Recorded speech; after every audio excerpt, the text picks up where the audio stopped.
Hey everybody, it's Colonel Steve Akley, and I'm here at my place, the ABV Barrel Shop in suburban St. Louis, and I'm going to talk today about my buddy, Lenny Eckstein. How did I get to know Lenny, and why is he such a good friend?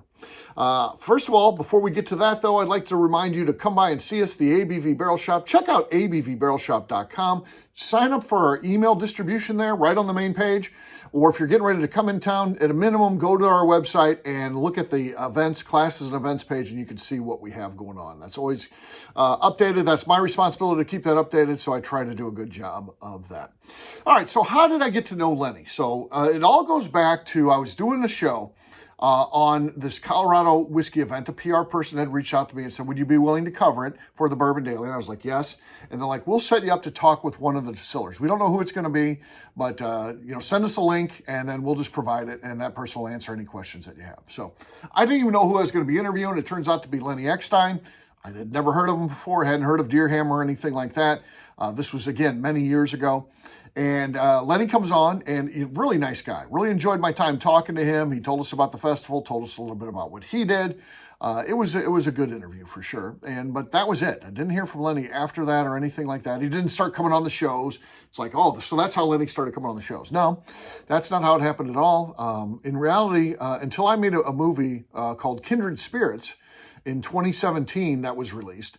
And Lenny actually came on to that screening that we did in Colorado. That might have been in like, maybe that was late. So that might have been in like early 2018 or something like that. But the movie had been out for a little while at that point. But we rented a theater there and actually screened it on the theater, which is kind of cool. I don't know that our movies haven't been screened in too many movie theaters. That was one of them. There's another one that was done one time in Louisville, Kentucky, but that's really been about it. So the movie's shown there. And then afterwards, there's a Q&A, and who comes up after this event's all over and hands me a couple of bottles was the guy that I had talked to, a year or two before, Lenny Eckstein. Lenny hands me a couple of samples and said, hey, this is some whiskey that I made. Love for you to try this and talk about it on your shows or something like that if you get the opportunity to do so. So I did that, and I thought, what a nice guy. I invited Lenny to come on to do some shows. He was fun.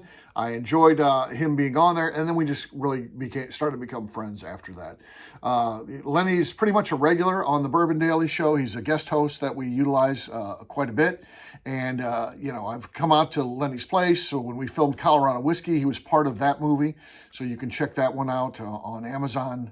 Colorado Whiskey is the name of the movie. Great movie. Definitely encourage you to check that out.